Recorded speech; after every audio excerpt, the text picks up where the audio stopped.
Welcome back, folks. This is a special kind of meta announcement, hype video for Shadows Over Innistrad Remastered, which is coming to MTG Arena in early 2023. These remaster sets usually include both of the block sets. So we're going to get both Shadows Over Innistrad and Eldritch Moon. So this will be coming in early 2023. They also announced that there will be an Explorer Anthology later in the year before the holidays. So we're hopefully going to get some new cards for the Explorer format. And we'll be able to kind of get a mix, and hopefully, you know, we get some Nykthos in there. We get some Swift Spears. We get some Dig Through Times, you know, something that's not just red-black cards or Greasefang. So I thought with this video, we'd go over some of the cards that I'm most excited to see, some of the cards that would be kind of the most impactful to the format to get us as close as possible from Explorer to Pioneer. Do let me know in the comments if I missed any cards, anything that you're really excited to see. I'll link the full sets if you want to just check out what cards could potentially be coming. It's usually not the full set. They do a curated list of both of the formats, but we haven't gotten exact words yet, so something still to stay tuned. So the Shadows Over Innistrad set is already from 2016. I am feeling old. I still remember when I was cracking boxes of RTR and just kind of collecting Shocklands for the first time. So some of the cards from Shadows Over Innistrad. We have Relentless Dead, 2 mana, 2/2 zombie with menace. When it dies, you may pay black. If you do, return it to its owner's hand. When it dies, you may pay X. If you do, return another target zombie with CMC X or less from your graveyard to the battlefield. So kind of a good sack option, utility in a zombie shell. We got a lot of the support for zombie cards, but we might have not seen it all. So this is a card that could potentially see some play in some sort of zombie zombie kind of shell. So then the card that sees quite a bit of play is actually Thing in the Ice. So this is a flip card. So 2 mana, we have Thing in the Ice. 2 mana, 0/4 Defender. Whenever you cast an instant or sorcery, you remove an ice counter on it. It comes with 4 ice counters. And then when the counters leave, you flip it into Awoken Horror. 7/8 horror that bounces all non-horror creatures to its owner's hand. It's typically played in like the Is It Phoenix list or the blue-red Prowess list at times, and it's a card that can be used as a tempo play, helps to block early creatures and then return them, and is a really quick beater. Things like Opt, Play with Fire, any of the cheap kind of 1 mana spells really kind of fuel this card here. We then go to Crippleth Right. So this was seeing standard play at the time, but it basically turns all your creatures into mana dorks of any color. So in terms of any go wide strategy, elf ball, token strategy that's looking to generate a lot of mana, I would see this most likely, if it does find a home, to be in some sort of combo creature deck. Eventually it could even lead to something like Jeskai Ascendancy combo when that eventually comes to the format. But it's an interesting card to see. It's also probably just fun to be in Historic Brawl as well, just giving you all your creatures the ability to become rainbow mana dorks. It's your creature becomes Bird of Paradise. We then go to Westvale Abbey, a very powerful kind of creature utility line.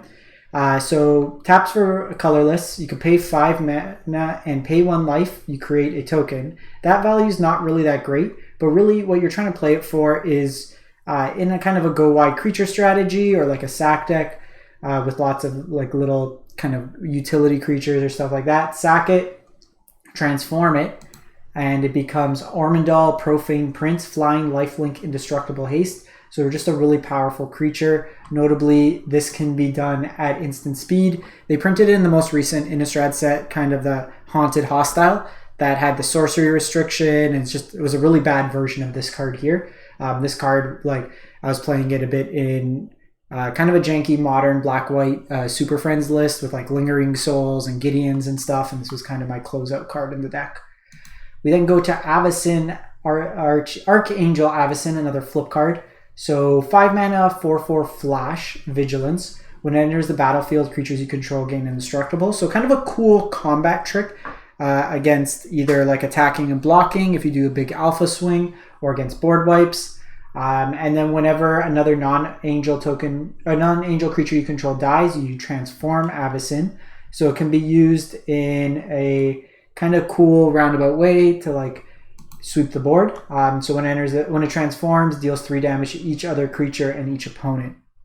So kind of a cool board wipes way to kind of build around. This is a good top end on some tempo decks. Just a really interesting card design. I'd really welcome something like this. Just kind of cool cards to build the space in.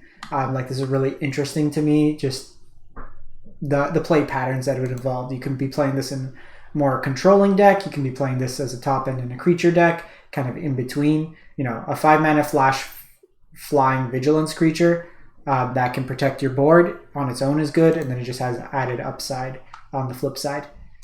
We then go to Traverse the Uvenwald. This is a very, very powerful card. It's being played in Modern and all those like 5-color money piles. So 1 mana, search your library for a basic line, reveal it, put it into your hand. Doesn't seem that good. But then if you hit Delirium, when you have 4 more card types in your graveyard, you search for a creature or a land. So this is a tutorable card, helps you find key pieces. Think of this going into Greasefang. Helps you find mana early. It's very easy to put Delirium into your yard. You're going to have artifacts, lands, creatures, instant sorceries, planeswalkers. Tutor for your Greasefang. So this is basically copies 5, 6, 7, 8 of Greasefang, all mixed into there as well. So really powerful effect. Could maybe see play with like, it's playing like now you can search like Omnath or kind of key creatures in a potential kind of graveyard self-mill. You can find key hate pieces. So really powerful enabler card here. We have Seasons Past. So this was kind of a control finisher top end at the time in Standard. You played Diabolical Tutor, the 5 mana sorcery tutor, but basically in this deck you'd be looking to just generate a bunch of mana, then you return any number of cards with different converted mana costs from your graveyard to your hand. You put Season Pass on the bottom of your library. So if you have like a tutor effect, you can get it again, but just think about looping and rebuying and getting a ton of value and just trying to grind out your opponent in those games. We have Nahiri, the Harbinger. This is kind of a combo enabler, but sees play in the Pioneer 5-color Niv Mizzet deck. So its plus is discard a card, draw a card if you do. This is basically looking to enable you to loot through your deck. You can also exile target artifact, enchantment, or tapped creature, and then you search your library for an artifact or creature, put it into the battlefield, it gains haste, return at the beginning of your next untap step. So it helps you dig. It's a kind of like Cheetah and Emrakul or stuff like that, all mixed into the deck as well. So kind of a cool utility card. So then we go to Eldritch Moon, and then the big card is Emrakul, the Promised End. So this was a card that I believe, if I'm not mistaken, was banned in Standard at the time. Seeing play again in Modern as the top end of the Delirium kind of decks. So Emrakul costs 1 less to cast for each card type in your graveyard. So it's pretty easy to get 5, 6 card types in your graveyard. And then when you cast Emrakul, gain control of target opponent during their next turn. After that turn, that player takes an extra turn. Flying Trample, protection from instants. So you basically mind control your opponent, cast all their spells, make them kill their own things, make them tap all their mana, make their creatures attack into your creatures. A whole bunch of kind of value there. Even at like 6 effects, a 7 mana, 13/13 Flying Trample protection. And it's a cast trigger. It's not an enter the battlefield. So at the very least, 7 mana, you're taking their turn. So kind of a cool effect there.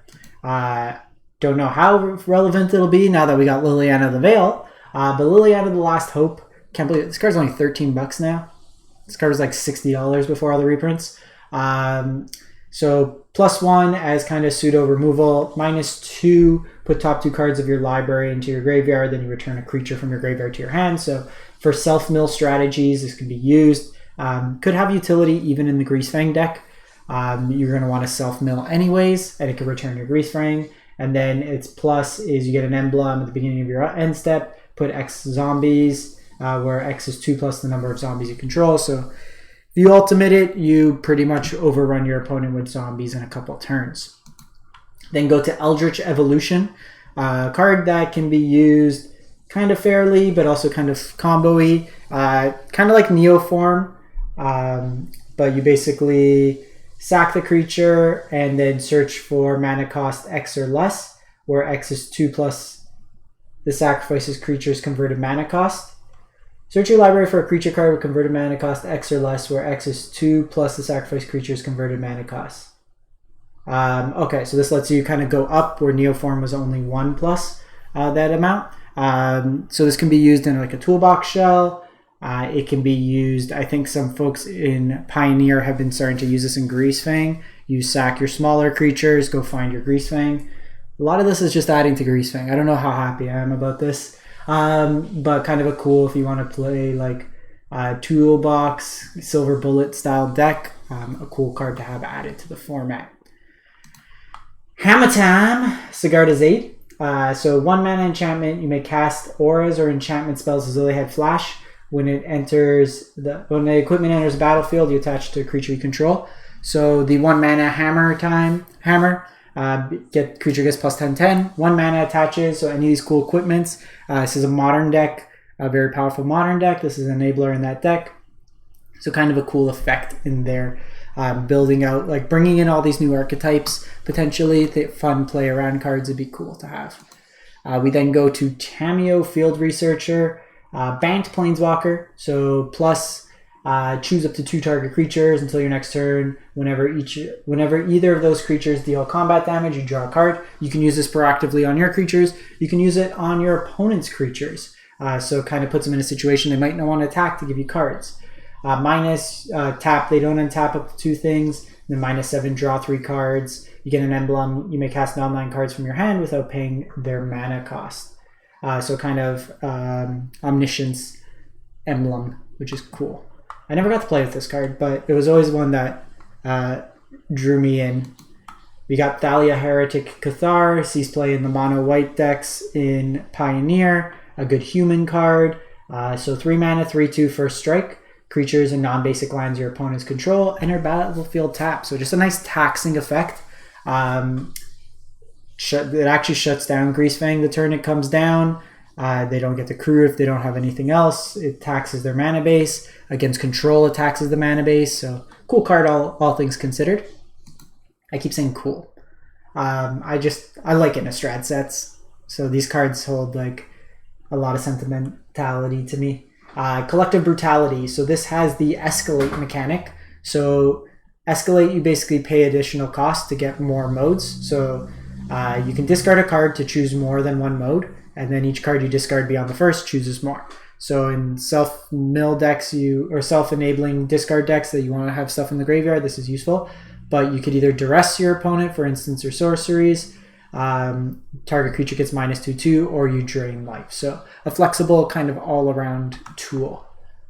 We have Selfless Spirit, played usually in like the Spirits decks, some of the like green-white company decks potentially. It's just a creature that 2 mana, 2/1 flying, decent stats, but it can sack itself to protect your team against board wipes, kind of insurance, stuff like that. So what we might see is between this and the next card, Spell Queller, we might see the Spirits list. While it's mono blue and Pioneer as well, we also have Bant Spirits that does play Spell Queller and the Selfless Savior. So Spell Queller, when it enters the battlefield, you exile target spell. So spell being on the stack, not resolved, with 4 CMC or less. So this is kind of a way to get around, say, Supreme Verdict, because it's not being countered, it's being exiled. When the Queller leaves the battlefield, then your opponent gets to cast that card without paying its mana cost. So you're kind of delaying it.